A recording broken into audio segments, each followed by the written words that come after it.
Հայ-ադրբեջանական խաղաղության համար Զայեդ մարդկային եղբայրության մրցանակին արժանացած Ալիևը, ում հետ Հայաստանի վարչապետն առաջիկայում կիսելու է մրցանակային ֆոնդը, բացառում է Արցախի ռազմաքաղաքական ղեկավարության նկատմամբ թշնամանքի հաղթահարումը, հանուն հաստատված խաղաղության էջը շրջել, ինչպես France 24-ի թղթակիցն է ձևակերպում, Ադրբեջանի նախագահը չի պատրաստվում։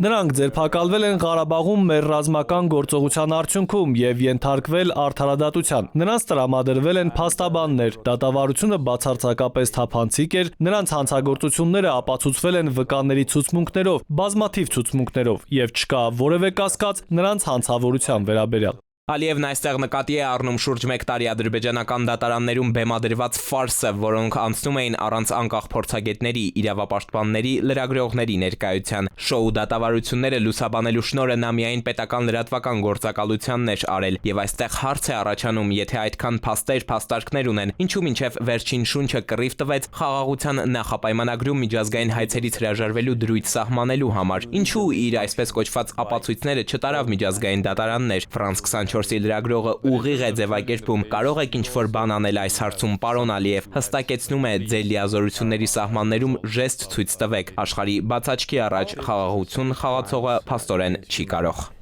Imagine after Second World War. Պատկերացրեք, երկրորդ համաշխարհային պատերազմից հետո, Նյուրնբերգյան դատավարությունից հետո եւ բոլոր այն նացիստ առաջնորդներից, որոնք դատապարտվել են մահվան, 2 ամսից ոմանք կգան եւ կասեն. «Խնդրում եմ, ազատ արձակեք նրանց»։ Միացյալ Նահանգների փոխնախագահ Վենսն է վերջինը գնացել Բաքու, խոսել հայ գերիների մասին, Ալիևն էլ հաստատում է։ Նրա խոսքից մասնագետները տպավորություն ունեն, թե նույնիսկ կարողացել է J.D. Վենսի հետ վերջնագրերի լեզվով խոսել, առնվազն այն պատճառով, ինչպես ներկայացնում է երկխոսությունը։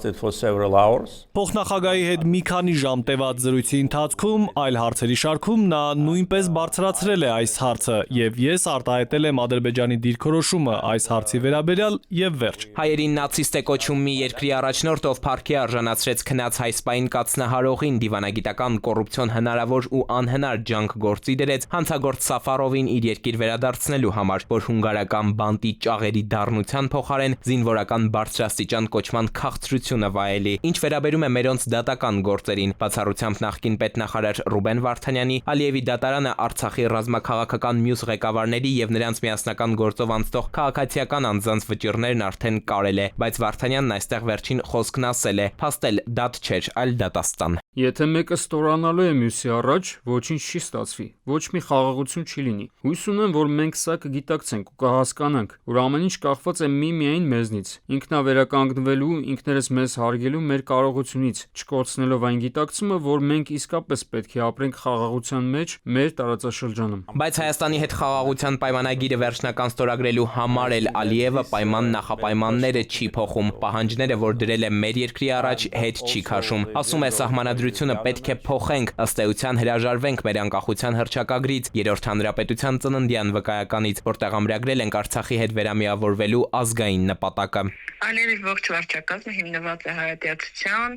պատերազմի, հայերի նկատմամբ ատելության, զավթողական ծրագրերի հիման վրա։ Ալիևի վարչակարգը չի փոխվելու։ Որևէ պայմանագիր էլ չի ստորագրվելու ի հեճուկս, եթե մարդիկ որևէ ակնկալիք ունեն, որ վերջնական պայմանագիր Ադրբեջան չի ստորագրելու, որովհետև ինքը չունի իրական որևէ ցանկություն գնալ խաղաղություն։ Արցախցիների վերադարձի իրավունքն էլ, որը միջազգայինորեն ճանաչված է, Ալիևն ուզում է առևտրի առարկա դարձնել։ Այստեղ դարձյալ գործարք է առաջարկում, ինքն էլ Հայաստան ուղարկի մտածածին, հնարովի եւ այսպես կոչված արևմտյան ադրբեջանցիներին, շեշտում է 100 000-ներին։